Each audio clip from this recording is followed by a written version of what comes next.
ये कहानी है मीनापुर नाम के एक गांव की। भैरवी एक अमीर और संभवी एक गरीब लड़की थी। दोनों सहेलियों में बचपन से ही गहरा प्यार था। बचपन से जवानी आ जाती है, लेकिन दोनों सहेलियों का प्यार कम नहीं होता है। दोनों सहेलियां एक साथ कॉलेज में पढ़ा किया करती थीं। और एक दिन संभवी, मुझे बहुत तेज की भूख लगी है। हम दोनों कैंटीन में जाके छोले भटूरे खाते हैं। नहीं भैरवी, तुम जाओ, मुझे भूख नहीं है। तुम्हें पता है ना संभवी, मैं तुम्हारे बिना कुछ नहीं खाऊंगी। अब बहाने मत करो और चुपचाप चलो मेरे साथ। भैरवी संभवी को कैंटीन लेके आती हैं और दोनों सहेलियां बैठकर छोले भटूरे खाती हैं। भैरवी, मैं बहुत लकी हूँ, तुम मेरी सबसे अच्छी दोस्त हो। अच्छा ठीक है, ज्यादा इमोशनल होने की जरूरत नहीं है। और वैसे भी हमारा एग्जाम होने वाला है। संभवी, तू ऐसा कर, आज मेरे यहाँ रुक जा और हम दोनों मिलकर नोट्स बना लेंगे। ठीक है भैरवी। इतना बोलकर दोनों सहेलियां घर आ जाती हैं। रात में दोनों सहेलियां मिलकर नोट्स बनाने लगती हैं। तभी वहां भैरवी की मां आती हैं। अरे बेटा, रात होने को आई है और तुम दोनों अभी तक पढ़ाई कर रही हो। और संभवी बेटा, देखो तो तुम कितनी पतली हो गई हो। अपना ख्याल रखा करो बेटा। चलो अब चलकर कुछ खा लो। माँ, आपने कभी मुझसे इतने प्यार से बात नहीं की। और वैसे भी मेरी दोस्त हैं ही इतनी प्यारी कि सब उससे प्यार से बात करने लगते हैं।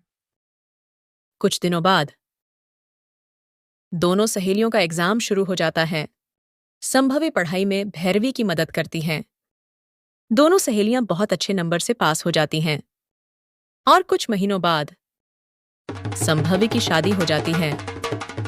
संभवी के बिना भैरवी उदास रहने लगती हैं और भैरवी अपनी मां से बोलती हैं, संभवी तो मुझसे दूर चली गई माँ।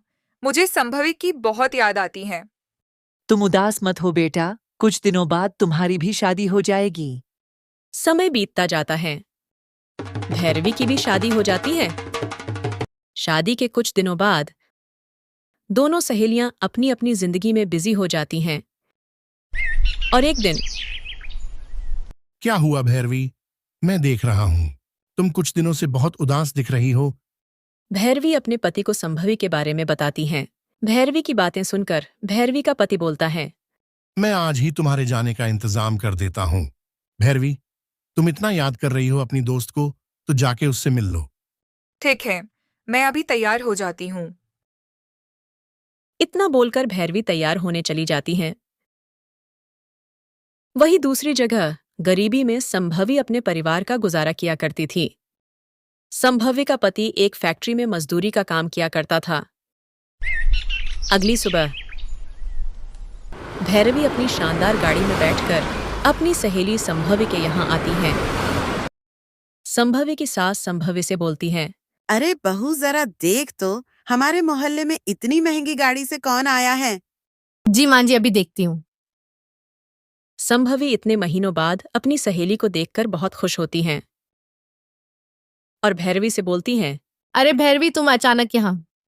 हाँ संभवी, मुझे तेरी बहुत याद आ रही थी, इसलिए मैं यहाँ तुमसे मिलने आ गई। और मैंने माँ से तुम्हारे ससुराल का पता ले लिया। भैरवी, तुम्हें यहाँ देखकर मुझे बहुत खुशी हुई। अरे बहू, तेरी सहेली पहली बार हमारे घर आई हैं, इन्हें अपने कमरे में ले जा। ठीक है माँ जी। संभवी भैरवी को अपने कमरे में ले जाती हैं। सॉरी भैरवी, मेरे घर में बैठने के लिए कोई सोफा नहीं है। यदि आने से पहले तुमने मुझे बता दिया होता तो मैं कोई इंतजाम कर लेती। कैसी बातें कर रही हो संभवी? मैं यहाँ तुमसे मिलने आई हूँ, ना कि ये देखने कि तुम्हारे घर में बैठने के लिए कोई सोफा है कि नहीं।